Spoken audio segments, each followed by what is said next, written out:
Bom dia, sejam bem-vindos à teleconferência da Usiminas, em que serão discutidos os resultados do quarto trimestre de 2024 e do ano de 2024. Eu sou Leonardo Caran, diretor de Relações com Investidores da Usiminas.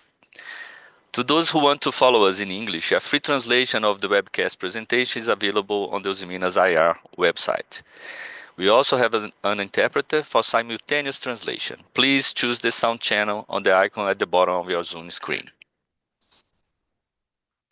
Todos os participantes estão conectados apenas como ouvintes e suas perguntas poderão ser feitas por escrito na seção de perguntas e respostas do Zoom, Q&A, ícone abaixo na sua tela. Os participantes que estiverem ouvindo em inglês também poderão fazer as perguntas diretamente nessa seção. Esta teleconferência está sendo gravada e transmitida simultaneamente pelo canal 12 Minas no YouTube. Cabe lembrar que esta teleconferência é exclusiva para investidores e analistas de mercado.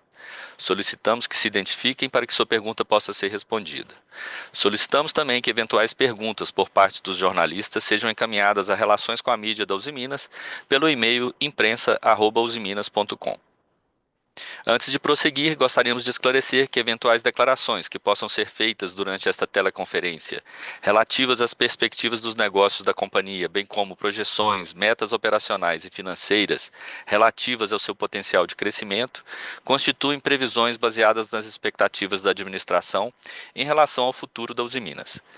Essas expectativas são altamente dependentes do desempenho do setor siderúrgico, da conjuntura econômica do país e da situação dos mercados internacionais.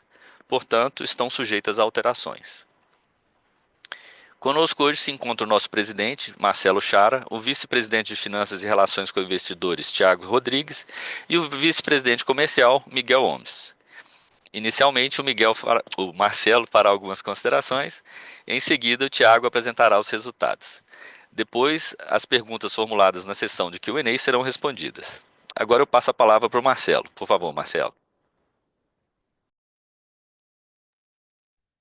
Bom dia, obrigado. Senhoras e senhores, obrigado por participarem da call de resultados da Usiminas para o ano 2024. Este ano foi marcado por importantes avanços em nossas operações, fruto dos investimentos realizados nos últimos anos e da dedicação e compromisso de nosso time. Isso permitiu alcançarmos o segundo maior volume de produção do aço bruto desde o 2015. Além do aumento do volume, seguimos capturando ganhos de produtividade e eficiência operacional. O custo dos produtos vendidos por tonelada apresentou uma redução de 11% em comparação com o 2023, incluindo, por exemplo, ganhos com o melhor consumo de combustíveis. Com isso, fechamos o ano com um EBITDA ajustado consolidado de 1,6 bilhão em ano 2024, com destaque para a unidade de cirurgia, que apresentou um crescimento de 31% no EBITDA em relação a 2023. Os resultados da mineração em 2024 foram impactados pela queda dos preços do minério e dos volumes das vendas. Já iniciamos novas frentes de lavra que devem melhorar a qualidade do nosso material enquanto seguimos controlando os custos em um cenário de preços instáveis. Ainda temos um longo caminho de melhora contínua a percorrer e com a gestão focada na excelência operacional, seguimos confiantes que iremos seguir evoluindo durante o ano de 2025. Os investimentos que estão em curso também irão ajudar no ganho de competitividade no médio prazo. Seguimos com o reparo a quente da nossa coqueria e com o projeto de planta de PCI, que trará uma importante redução dos custos com combustíveis e reduzirá a emissão de CO2. Além disso, temos a construção de um novo gasômetro, que além de melhorar a segurança operacional, reduz o custo do consumo do gás natural e o startup de parque solar de 30 megawatts com geração de energia renovável já é uma realidade em funcionamento. Do lado do mercado, a demanda por aços planos apresentou um forte crescimento em 2024 de 9,8%, alcançando 15,7 milhões de toneladas, é o maior patamar desde 2013. Isso foi reflexo do bom momento vivido pelos setores automotivos, eletrodomésticos, construção, implementos, carrocerias, dentre outros. As expectativas para a atividade econômica de 2025 indicam crescimento na casa de 2%, assim como os principais sectores consumidores do aço, como automotivo, eletroeletrônico e a construção civil. A Usiminas estará preparada para atender a demanda de seus clientes. Contudo, o ciclo de aperto monetário, com forte elevação de taxas de juros, deve gerar uma desaceleração do crescimento no decorrer do ano. Neste contexto interno desafiador e com as inestabilidades do comércio internacional, torna-se ainda mais urgente a implementação de medidas efetivas de defesa comercial em relação às importações de produtos subsidiados que geram uma competição desleal no mercado e reduzem a capacidade da indústria de gerar emprego brasileiro e expandir seus investimentos. O Brasil teve 2 anos de crescimento no PIB, mas não soube aproveitar a oportunidade para desenvolver a indústria de transformação local. Precisamos de medidas mais eficazes. O sistema de cotas tarifárias implementado em junho de 2024 se mostrou ineficiente para garantir a isonomia competitiva do Brasil. Para colocar em perspectivas, nesse mesmo período, as importações de aços planos cresceram 57%. Em 2023 e 2024, entraram no mercado brasileiro 5,8 milhões de toneladas de aços planos importados, sendo 78% de origem China. E esta China continua com sobrecapacidade e inundando o mundo com aço a preços subsidiados. As importações desleais também afetarão os bens com conteúdo do aço, como máquina, equipamentos, veículos, autopeças, estruturas e móveis. Estes aumentaram 30% nos últimos 2 anos. Temos 30% mais de estes produtos industrializados ingressando a nosso país. Adicionalmente, o novo cenário mundial, com mudanças na visão do proteccionismo e defesa comercial que estão praticando já outros países com vigor, trazerão mais incertezas para o mercado. No entanto, nós, no Brasil, devemos nos concentrar em combater as práticas desleais que afetam a nosso país. Para enfrentar esse desafio, é imprescindível que sejam impostas medidas preliminares em relação às investigações de dumping de laminados a frio e revestidos que estão em curso. A Usiminas está pronta para competir em um cenário de isonomia e entregar o máximo de valor para os seus clientes. No aspecto ambiental, anunciamos nosso plano de descarbonização, visando reduzir em 15% as emissões de gases de efeito estufa por tonelada de aço bruto até o 2030. As boas práticas em sustentabilidade foram reconhecidas, como a Usiminas obtendo um upgrade no seu rating ESG da MSCI e recebendo o selo prata de EcoVadis. Pelo segundo ano consecutivo, fomos listados no Índice de Sustentabilidade Empresarial, ISE B3, sendo a única empresa da indústria do aço presente neste seleto grupo. No aspecto social, iniciamos as obras de reforma na Escola Municipal Everson Magalhães de Laje, em Ipatinga. Continuamos apoiando os projetos de cultura, esporte e educação nas comunidades onde operamos. Estamos beneficiando mais de 670 mil pessoas. Esto aconteció durante el 2024. A pesar de este escenario desafiador, as expectativas para o primeiro TRI de 2025 na unidade de cirurgia ainda seguem positivas. Espera-se um aumento do volume de vendas no mercado interno, reflexo de uma demanda resiliente e menores vendas para exportação, levando assim a um leve aumento no volume total de vendas do aço e com um melhor mix. A expectativa é de uma receita líquida por tonelada ligeiramente superior ao trimestre anterior, reflexo de melhor mix de vendas e dos repasses de preços na distribuição e na indústria que começaram a ser implementados no quarto tri de 2024. Em relação ao custo para venda, também se espera uma leve melhora, com os contínuos ganhos de eficiência nas operações em um projeto com visão de médio e longo prazo de melhora contínua em los costos em forma sistêmica. Na unidade de mineração, a expectativa é de estabilidade nos volumes de venda. Sendo assim, esperamos uma melhora nos resultados consolidados das Usiminas no primeiro tri de 2025.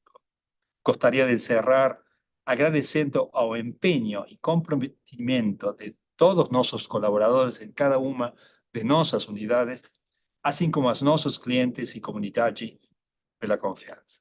Muito obrigado e passo a palavra ao nosso CFO, o Thiago. Obrigado, Marcelo. Bom dia a todos. Vamos passar, então, uma breve apresentação sobre os resultados.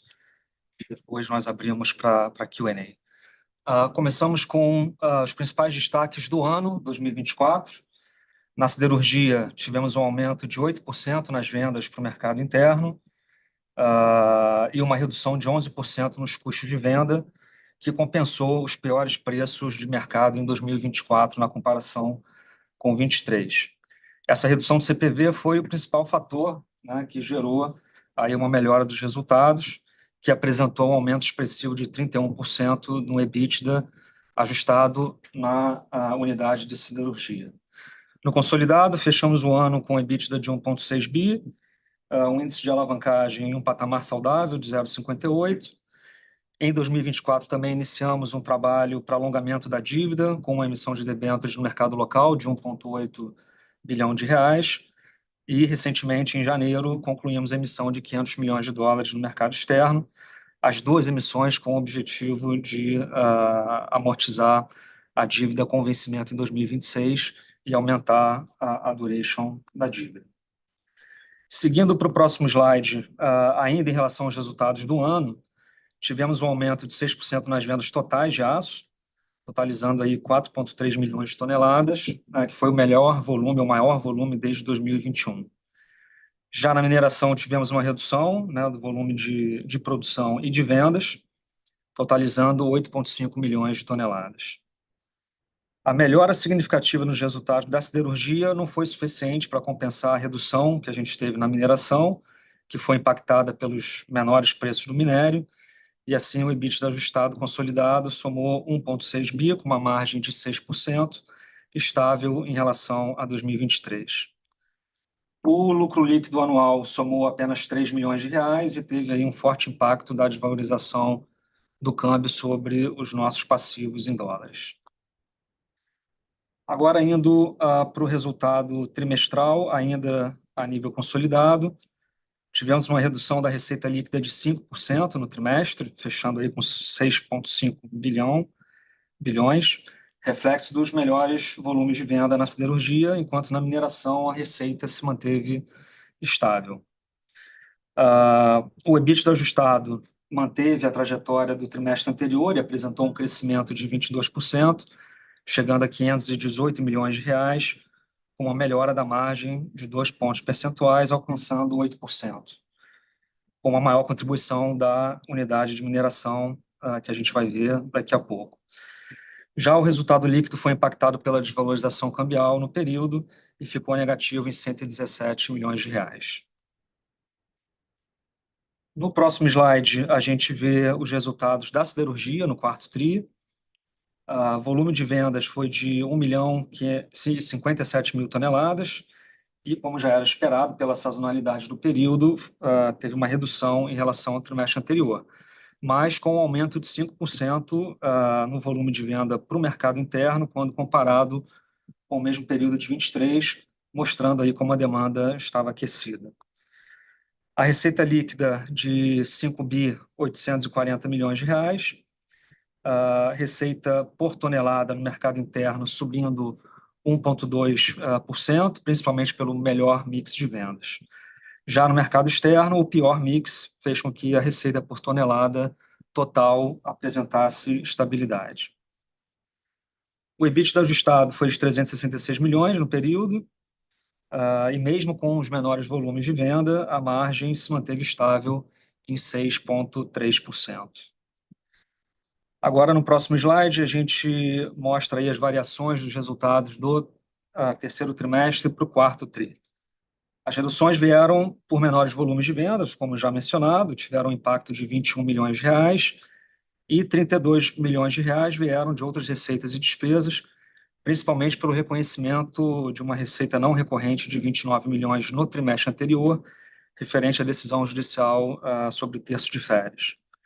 Por outro lado, a gente teve impactos positivos de 22 milhões pelos melhores preços e 19 milhões pelos menores custos de venda, principalmente pelos menores preços de matéria-prima. Seguindo para o resultado da mineração, vendas totalizaram 2,2 milhões de toneladas e, como esperado, apresentaram redução em relação ao período anterior. Apesar do menor volume de vendas, a receita líquida ficou estável em 766 milhões, em função dos melhores preços do minério praticados no período, compensados pela maior quantidade de vendas sem frete incluído. Somando-se a isso, tivemos efeitos positivos gerados pela desvalorização cambial e também pela queda das tarifas do frete marítimo, e com isso a margem EBITDA subiu 14 pontos percentuais, atingindo 20%, e com EBITDA de 154 milhões de reais. Seguindo agora para os indicadores financeiros, no quarto trimestre a gente registrou um aumento do capital de giro de 142 milhões de reais, principalmente em estoques. O fluxo de caixa operacional foi positivo em 121 milhões de reais e, como esperado, a gente teve um aumento do CAPEX no quarto tri, que chegou a 382 milhões, totalizando o CAPEX anual em 1,1 bi, dentro do nosso guidance anunciado para 2024. Para 2025, a nossa expectativa é de uma elevação desse CAPEX, e ele deve ficar entre 1,4 e 1,6 bilhão de reais. E, para finalizar, o nosso saldo de caixa fechou o ano em 6 bilhões de reais, estável em relação ao trimestre anterior. Já a dívida bruta aumentou em função da variação cambial, mas com a melhora dos resultados, fechamos aí o ano com uma alavancagem de 0,58, estável ou num patamar ainda bem confortável. O perfil da dívida em dezembro ainda não reflete a emissão dos 500 milhões de dólares que fizemos em janeiro, e que, como já comentado, a gente vai utilizar para amortizar na sua totalidade os bonds com vencimento em 2026. A emissão foi muito bem sucedida, apresentou uma forte demanda e conseguimos aí capturar os menores spreads sobre a Treasury entre todas as emissões já realizadas pela Usiminas, o que demonstra aí a confiança dos investidores na nossa capacidade de honrar nossos compromissos. Bom, essa foi uma breve apresentação. Eu volto aí com o Léo para a gente iniciar o Q&A.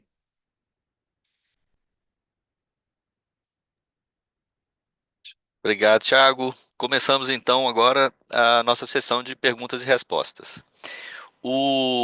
Nossa primeira pergunta é com o tema custos, Thiago. Ela vem do Daniel Sasson, do Itaú BBA, do Márcio Farid, do Goldman Sachs e do Carlos de Alba, do Morgan Stanley. Todos perguntam, primeiro, o Daniel começa com a queda de custo esperada no T, que a gente já forneceu o Outlook. Vocês conseguem quantificar quanto vem do real um pouco mais forte e quanto vem de maior eficiência do forno? O Márcio e o Carlos perguntam ainda sobre ganhos potenciais ainda para o ano, relativo à eficiência de forno e outras iniciativas de redução de custo em curso. Por favor, Thiago. Ok. Obrigado, pessoal, pela pergunta. A nossa expectativa de redução de custo para o próximo TRI, ela não leva em conta uma variação importante no câmbio, tá? Lembrando que variação do câmbio de um determinado mês leva um tempo até impactar os resultados. Então, essa redução que a gente viu agora em janeiro da taxa de câmbio, ela afeta pouco o resultado de fevereiro e um pouco mais de intensidade o resultado de março. Então, a expectativa de redução, ela não considera um efeito relevante de variação cambial com o real se valorizando, como a gente viu no último período. Não sei se o Marcelo quer acrescentar algo. Obrigado, Tiago. Procurando complementar para aclarar, o tema central es melhorar la eficiencia industrial y tenemos una serie importante y abrangente de iniciativas que están focadas para ser competitivo frente a cualquier escenario de cambios. Con lo cual, y esto está basado fundamentalmente en la línea de trabajo que hemos sido desenvolvido durante todos estos meses en eficiencia de combustibles, mejorar la productividad por tonelada, la productividad laboral. Hemos conseguido una importante eficiencia en materia de organización del trabajo, reduciendo las horas hombre por tonelada en varias de las este, instalaciones de Usiminas, fundamentalmente también en la eficiencia de la contratación de servicios de terceros. En fin, tenemos un plano bien abrangente, profundo, sistémico, de mejora de costos, el cual estamos focados para poder optimizar a cada momento nuestra competitividad.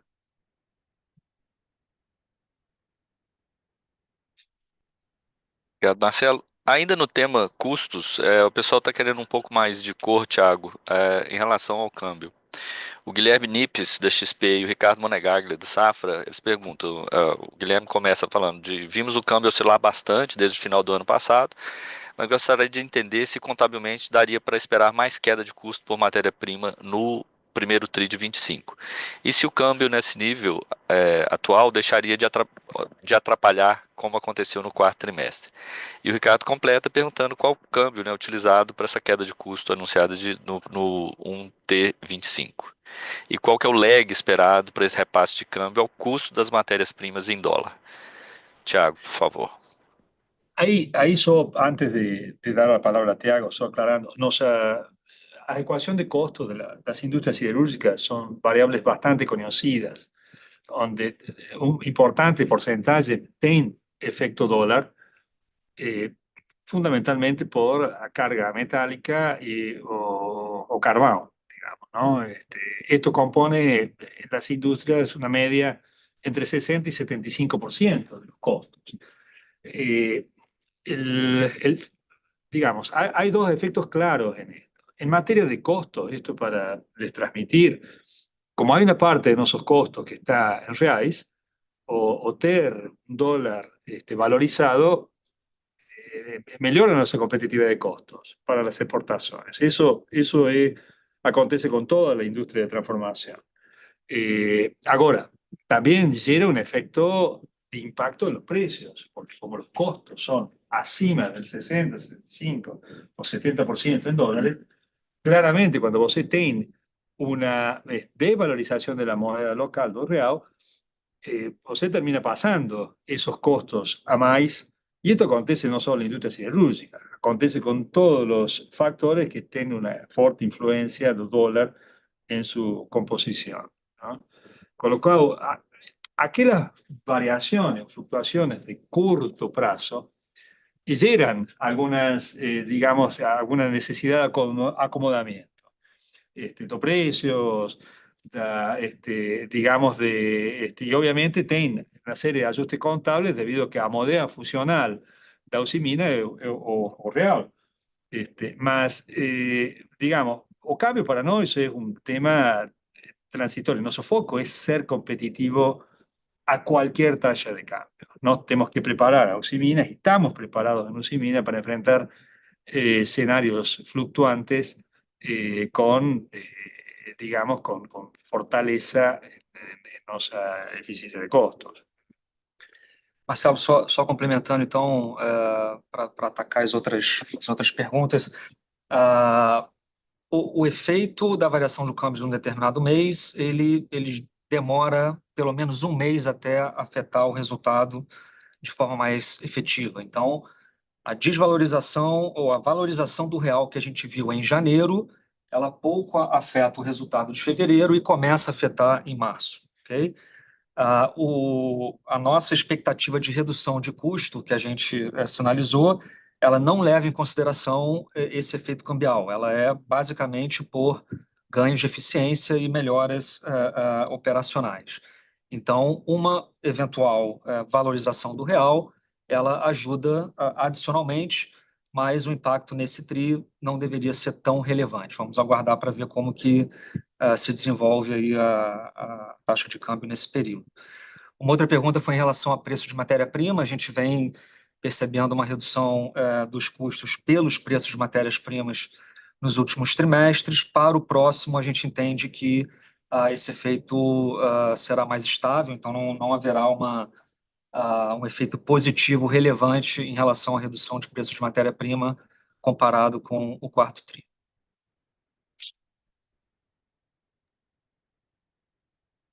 Bom, Thiago, ainda para você, nossa próxima pergunta sobre CAPEX. Tem bastante gente aqui querendo saber do mesmo tema. O Daniel Sasson, do Itaú BBA, a Giovana, do Santander, Márcio Farid, do Goldman Sachs, Guilherme Nippes, da XP e o Ricardo Monegaglia, da Safra. O Daniel começa perguntando sobre esse CAPEX de 2024. Ficou cerca de 700 milhões a menos do que o guidance inicial dado no começo do ano passado. A gente reviu para 1,1 e atingimos 1,1. Ele fala que esperava que essa diferença escorregaria para esse ano, para 2025, mas o guidance veio um pouco abaixo dos números do consenso. Então, o que explica essa revisão de guidance? Deixa eu ver se tem algum complemento. A atual revisão de gastos. Qual o cronograma e o que está envolvido nisso, né? O que seria coqueria, PCI e se a gente pode segregar também manutenção e expansão. O que disso é sustaining, né, no nosso guidance. E por fim, se tem algum adiamento no cronograma de investimentos de projeto da companhia. Se tiver, quais seriam? Por favor, Thiago. Ok, obrigado, pessoal. Eu faço um comentário, depois se o Marcelo quiser complementar também.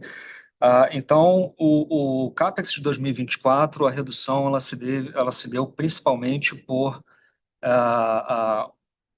uma execução da reforma quente da coqueria, que era um dos principais investimentos de 24, mais lenta do que o esperado inicialmente, por ser um investimento que acontece enquanto a coqueria está em operação, é um processo mais complexo, e isso fez com que a gente diluísse um pouco mais no tempo o cronograma. Então, o reparo a quente da coqueria ele deve levar um tempo maior do que o inicialmente projetado, sem nenhum impacto até o momento em termos do valor do CAPEX para esse investimento. Para o próximo ano, a gente tem também um valor relevante referente ao CAPEX do PCI, né, da planta de PCI, que vai possibilitar aumentar a injeção de carvão e reduzir a injeção de coque nos altos fornos, o que traz um ganho importante de produtividade, de redução de custo e redução de emissão de gases de efeito de estufa também.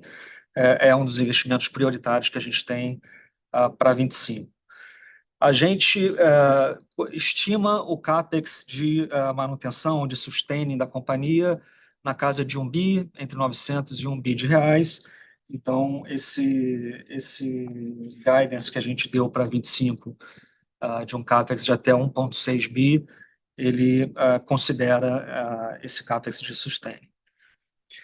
Complementando o que mencionó Tiago, tal como falara, nos hemos feito una profunda reestructuración de nuestra área de ingeniería, con foco fundamentalmente en el mejoramiento del desempeño y no solo la calidad de ejecución, más fundamentalmente en la eficiencia en costo en todo el proceso de contrataciones y digamos,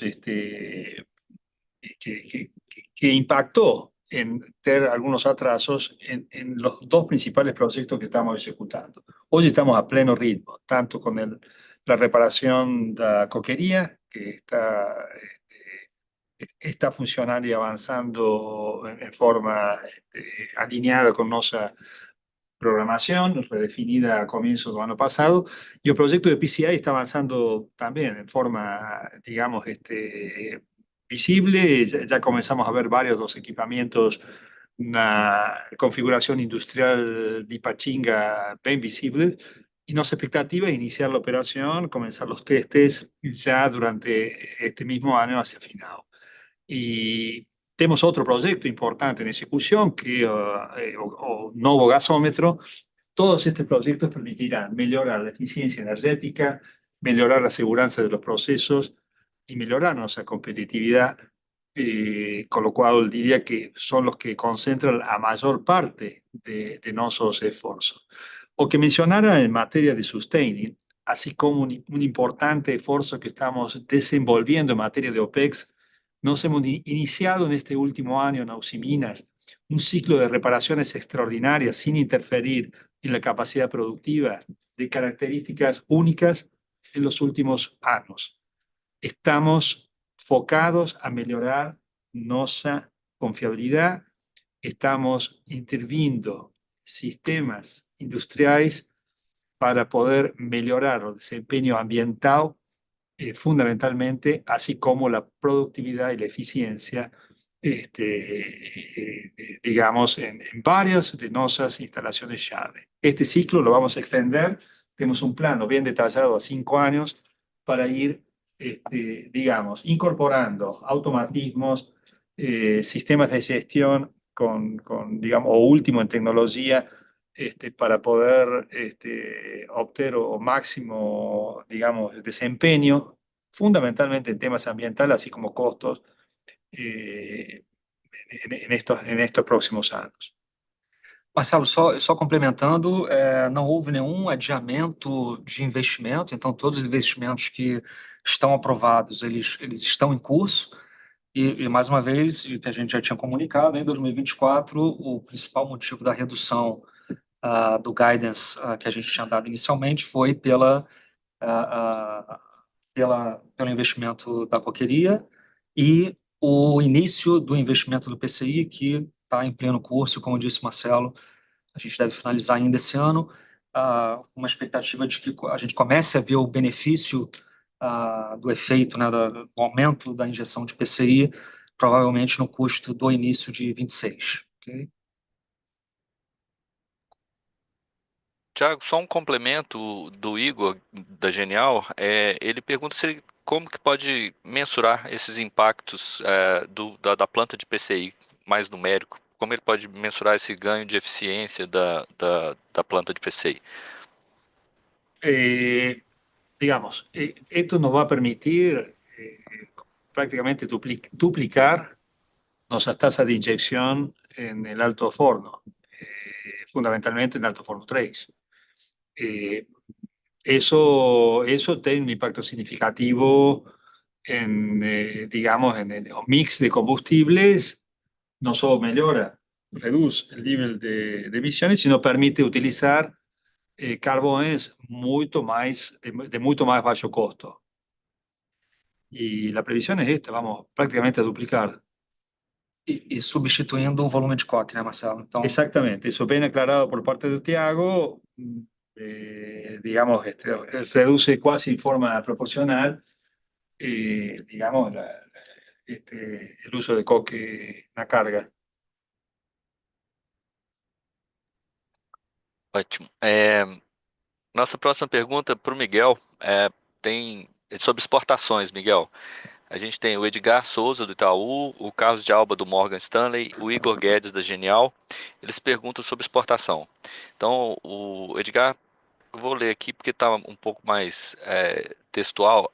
A alta volatilidade nas exportações em 2024, tanto em termos de volume quanto em termos de preço realizado. A gente viu isso no 24. No segundo trimestre e no terceiro, por exemplo, o preço realizado na exportação foi melhor do que no mercado doméstico, mas com volume bem baixo.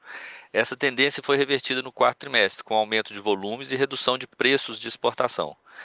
Olhando para 2025, como estão enxergando as exportações? Devemos esperar volumes baixos com mix melhor ou podemos esperar exportações crescendo e sendo utilizadas como uma válvula de escape de um potencial desaceleração no mercado doméstico ao longo do ano? É, o Carlos de Alba pergunta sobre o mix, né? Como a gente espera esse mix da agora para frente, completa.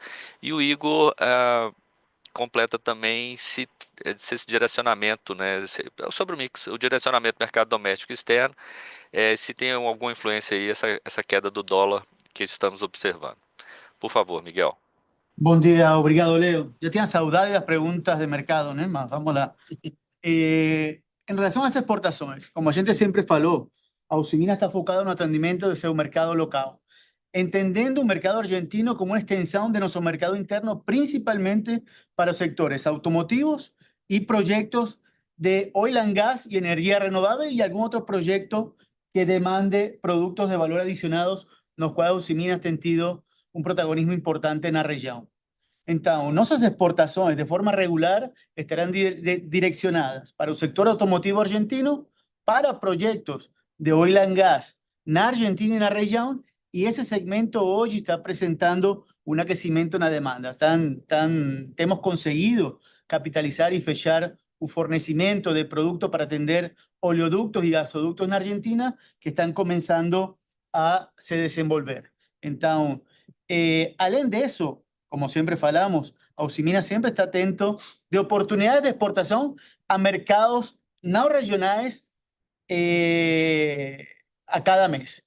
Lógicamente, a decisión de venda o de exportación a cada momento depende de la rentabilidad de cada negocio. Un mercado internacional presenta una fuerte presión en los precios y los margen, principalmente derivado de la alta sobreoferta chinesa, no solo de forma directa, mas también indirecta, porque China a su vez aumenta las exportaciones para el sudeste asiático y esos países derivan sus productos para mercados como Europa, por ejemplo, o Estados Unidos, donde la gente hoy está enxergando nuevas tarifas o medidas proteccionistas. Entonces, nuestra exportación va a estar focada en los mercados regionales, principalmente Argentina, y en productos de mayor valor adicionado. Como a gente comentou no guidance, para o primeiro trimestre de 2025, a gente espera uma redução da exportação comparado com o quarto trimestre, onde a gente observou exportações a mercados não regionais, e, logicamente, esse foco em esses mercados, esses segmentos, apresentarão um melhor preço médio pelo mix de produto.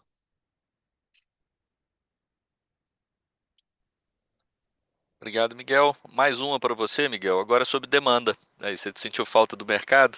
É. O Ricardo Monegaglia do Safra e o Marcelo Arazi da BTG, eles perguntam: qual a expectativa para o crescimento do consumo do aço no Brasil em 2025?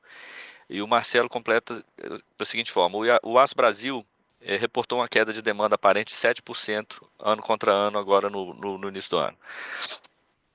Vocês comentam no release que a demanda de aço no primeiro trimestre vem se demonstrando resiliente, mas ele pede para dar uma maior granularidade sobre como estão vendo a demanda para 2025. E se não tem nenhum sinal de desaceleração por reflexo desses desafios macro a enfrentar agora no Brasil. Por favor, Miguel. Obrigado, Leo, Ricardo y Marcelo. Importante lembrar, a gente vende un 2024 muy bom en términos de la dinámica da economía de los diferentes sectores que consumen aço. Por ejemplo, el sector automotivo presentó un aumento de la producción en torno de 10%. El sector de electrodomésticos, utilidades domésticas, móviles, presentaron también un crecimiento importante versus los años anteriores. Y la economía en general presentó un crecimiento acima de 3,5%, con un fuerte aumento de los consumos de las familias y un fuerte aumento también de la formación bruta de capital fixo, que es un grande dinamizador del consumo de la demanda de aço en el país. A nuestra cartera continúa refletiendo un buen momento que a gente finalizó el año 2024. Nuestra mayor preocupación hoy sigue siendo o alto desafío, o alto nivel de importaciones que se mantido a lo largo de los últimos 2 años, como Marcelo falou, un crecimiento de las importaciones acima de 50%, a mayoría de ellas, en nuestra visión, en condiciones de concurrencia desleal. En relación a visão para frente y a desaceleración por reflexo dos desafios de macro, lógicamente, o impacto de juros altos na demanda pode trazer alguna preocupação, principalmente um potencial impacto nos consumos das famílias e na demanda por utilidades domésticas, móveis, que começam a sinalizar de alguma forma uma preocupação com o potencial impacto que os juros altos por um tempo longo poderiam impactar na demanda. Agora, como falado anteriormente também, a Anfavia, por exemplo, está prevendo um bom ano 2025 para a produção de auto, uma expectativa de crescimento em torno de 8%. O sector de oil and gas también apresentando una dinámica importante de proyectos siendo cotados y algunos de ellos siendo ya finalizados. Entonces, es importante dar seguimiento. Tenemos que estar atentos a sinales macro, lógicamente podrían tener impacto para frente, pero en este primer trimestre de 2025 tenemos una cartera sólida que ainda reflete un buen momento de 2024. Obrigado, Miguel. Nossa próxima pergunta vem para o Thiago e Marcelo, sobre Musa. A Giovana do Santander, o Márcio Farid do Goldman, a Camila Bader do Bradesco BBI, eles perguntam como a gente avalia, né, o desempenho da Musa, qual a estimativa para a vida útil da Musa, da mina, e qual a expectativa para discussão sobre o CAPEX do projeto Compactos. A Musa, digamos, hallamos que es una operación competitiva, y a única de las 4 mayores mineradoras del país a operar completamente a seco, tiene descaracterizados barragens y tiene un plano de labra, digamos, bastante claro. Acabamos de iniciar un nuevo frente de labra, con lo cual diría que nuestra expectativa es en un mercado con incertezas y fluctuaciones como las que mencioné en la fala inicial. Él la viene acompañando con un desempeño, con ambicioso plan de reducción de costos que está aplicando. Y en paralelo estamos desenvolviendo, tenemos reservas importantes de minerios de altísima calidad, forma parte de nuestro proyecto de largo plazo, proyecto compacto, o cual, como hemos hablado en cada una de nuestras calls, está avanzando el proceso de licenciamiento, con lo cual diría que nuestra evaluación es positiva, digamos. Y es, digamos, con un optimismo moderado, tengo que decir, porque claramente las perspectivas de mercado están inciertas en materia de cómo va a ser la evolución de los precios fundamentalmente. Marcelo, talvez só para complementar sobre a vida útil da operação atual, né, do Friável. Hoje, a vida útil é estimada até o final da década, né, então 2030, mas a gente também, como parte normal do processo, a gente sempre busca desenvolvimentos para estender um pouco mais a vida útil dessa operação. Ok. Miguel, mais um tema para você sobre preços do automotivo. Se tem novidades sobre as negociações de reajuste de preço com o setor automotivo, e se esses aumentos recentes de aço plano repassados na distribuição, se a gente enxerga espaço para aumentar preços praticados com as montadoras também. E essas perguntas vieram várias pessoas, a Giovana do Santander, o Márcio Farid do Goldman, o Guilherme Nips da XP, o Edgar do Itaú, o Guilherme Rosito do Bank of America, Caio do Bank of America e a Camila do Bradesco. Por favor, Miguel. Obrigado, Leo. Os contratos automotivos que atualizaram agora a partir do dia 1º de janeiro tiveram um aumento de preço em torno de 3%. Lembrando que esses contratos representan aproximadamente en torno de 17-20% de nuestra cartera automotiva no mercado interno y no mercado de Argentina también.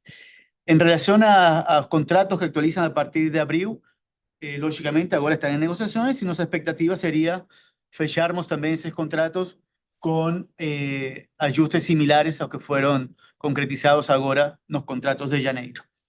Em relação, você perguntava também do repasse de preços para o mercado da distribuição. Nós fizemos um repasse agora em janeiro em torno de 5%. Todos esses ajustes que foram feitos ou começados a ser implementados no quarto trimestre também vêm se refletindo a cada atualização dos contratos industriais, que dependendo das características podem atualizar a cada 3 meses ou a cada 6 meses.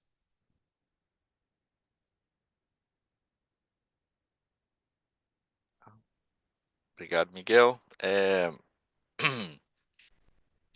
Miguel, ainda para você sobre o guidance que a gente deu, não foi guidance, foi um outlook, né? Um outlook de preço ligeiramente mais alto no primeiro trimestre, se ele reflete uma visão mais conservadora para frente, apesar dos aumentos de janeiro, ou está mais relacionado a mix de contrato com cliente, com o segmento industrial e automotivo.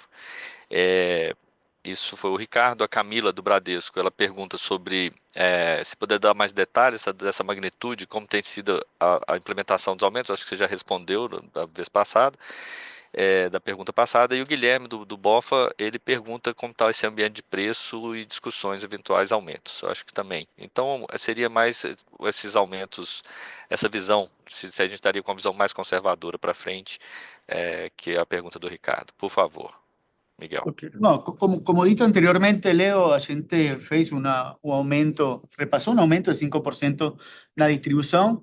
Parte dos contratos industriais também têm sido actualizados, então essa melhor condição de preços nesses dois sectores, somado aos contratos que actualizaram agora a partir do dia 1º de janeiro no sector automotivo, logicamente tem que se refletir no preço médio do primeiro trimestre, assumindo um mix de venda similar para o mercado interno. El mercado de exportación ya comenté anteriormente. En relación al aumento de precios, como comenté anteriormente también, hoy continuamos teniendo un desafío muy importante pelo alto nivel de importaciones. Desafío que ha presentado principalmente en el sector de la distribución, porque los productos que llegan son productos de menor calidad y calidad más comercial y van para sectores menos exigentes en términos cualitativos. Nuestro foco siempre es tentar salir de ese mercado spot y marginal que no valora un poco la calidad de nuestros productos y focar más en los sectores automotivos e industriales.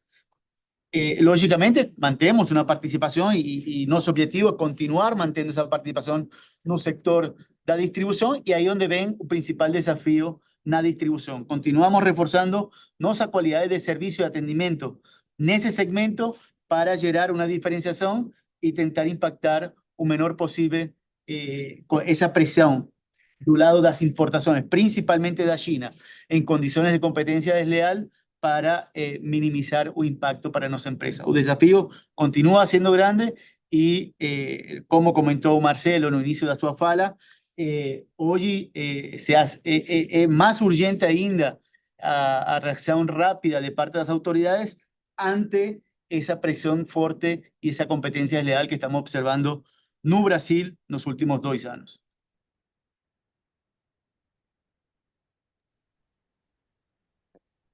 Obrigado, Miguel. Marcelo, agora vários aqui querendo saber sobre defesa comercial.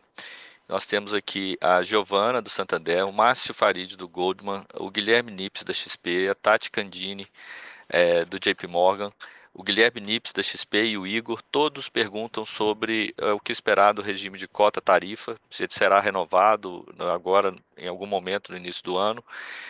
Qual que é o cenário que a gente enxerga sobre tarifas de importação e quais são, um complemento seria como estão as medidas, as investigações antidumping. Quando que a gente pode esperar algum retorno sobre isso? Por favor, Marcelo. Sí, reflexión, claramente el sistema de cuota tarifa no funciona porque las importaciones continúan ingresando de forma ininterrumpida y creciente. Cuando vos se ve que en 2 años crece 54% la importación de productos planos, más del 70% llegando de China, y tiene de otras fuentes, no es solo a China, digamos, as trabas, más que trabas, as defensas que están imponiendo las distintas regiones fundamentalmente los Estados Unidos, a Europa, y genera, digamos, un fluxo doazo, que en muchos casos está subsidiado, que ingresa a países que tienen bajas defensas, y o Brasil tiene baja defensa para las importaciones. Es visible, es claro. Nos podríamos estar produciendo a full capacity, no estamos limitándonos en capacidad de producción, porque tienen unas usiminas entrando al país todos los años, y esas usiminas vienen de otros países y fundamentalmente de China. Entonces, el precio subsidiado, tienen costos, perdón, subsidiados. Es un daño enorme, no solo al sector de ASO, a toda la cadena de valor. Cuando se verifica el contudo do ASO que tienen las importaciones de máquinas, equipamientos, de carros, vehículos comerciales, estructuras, muelles, balance, es otro número similar. No sé, hemos hecho todas las estimaciones. Son 6 millones de toneladas que tiene ASO contudo, além de trabajo no brasileño. Esto es una pérdida de competitividad del sector industrial, es pérdida de empleo de altísima cualificación en el país y algo que necesita una rectificación. Entonces, nuestra expectativa, no estamos en conversa con el gobierno.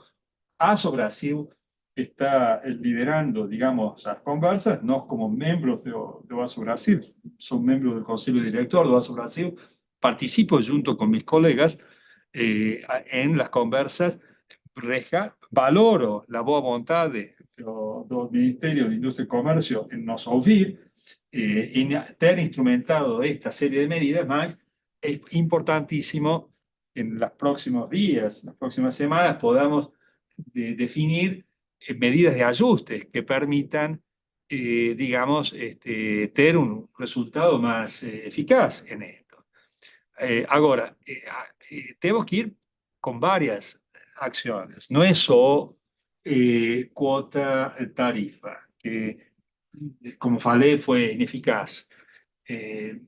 Hay que tener otra serie de controles, hay que evitar NSMs de fuga, hay que revisar claramente lo que son algunos acuerdos bilaterales. Tenemos fuentes de otros países que ingresan con beneficios en las tallas de importación, más que para no exportar a esos países es inviable, porque les aplican otro tipo de talla. Todo esto está muy detallado, estudiado, y estamos forneciendo toda la información a las autoridades para poder sensibilizar sobre lo que está aconteciendo. Antidumping es una medida necesaria. Nos hemos fornecido toda la información del público, lo de laminado frío, lo de galvanizado, están dentro de los plazos, mas necesitamos, es muy relevante, poder tener medidas preliminares. Confiamos en la capacidad técnica do equipo do governo, que está analizando con los datos, la información detallada que hemos fornecido. Es muy evidente o dumping, es muy visible, porque se puede calcular con bastante precisión o impacto de las materias primas en el costo y cómo a margen metálica, que nos llamamos en nuestro business, claramente muestra valores negativos.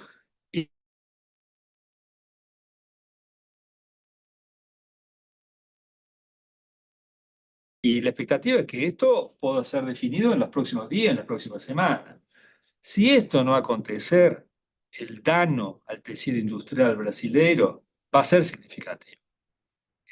No podemos dejar abierto el país de la forma que está, donde las medidas recientes anunciadas de tallas del gobierno de Estados Unidos va a crear claramente un fluxo doazo que si no es no Brasil no paramos, no solo va a ser ASO el que va a vivir muchos productos industriales con contudos de ASO y va a terminar impactando, digamos, la estructura industrial y las pérdidas de empleo industriales en nuestro país. Por eso es importante avanzar con mejora y sintonía, ajuste del concepto de talla cuota y medidas preliminares en los procesos de dumping.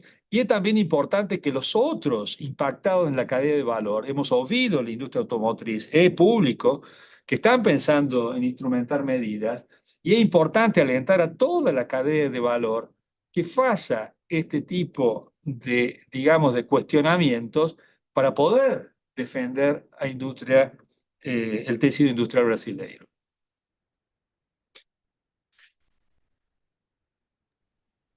Obrigado, Marcelo. Ainda sobre esse tema, Miguel, o pessoal pergunta sobre as tarifas nos Estados Unidos. O Caio Ribeiro, do Bank of America, e a Camila, do Bradesco BBI. Eles querem saber sobre o impacto de potencial tarifa de aço anunciada pelos Estados Unidos para Usiminas e se puder passar uma cor sobre os impactos esperados, quais produtos são exportados hoje para os Estados Unidos e se enxerga espaço para realocação desses volumes para outros mercados. E se tem também algum impacto, aí o Camila ela completa, no preço de placa no Brasil, caso haja mais retenção de placa no mercado local. Por favor, Miguel. Obrigado, Cayo y Camila. Importante comentar, as exportações para Estados Unidos de Usiminas são muito baixas, representam menos de 2% nos últimos 2 anos. Então, o impacto direto nesse sentido para Usiminas é muito baixo.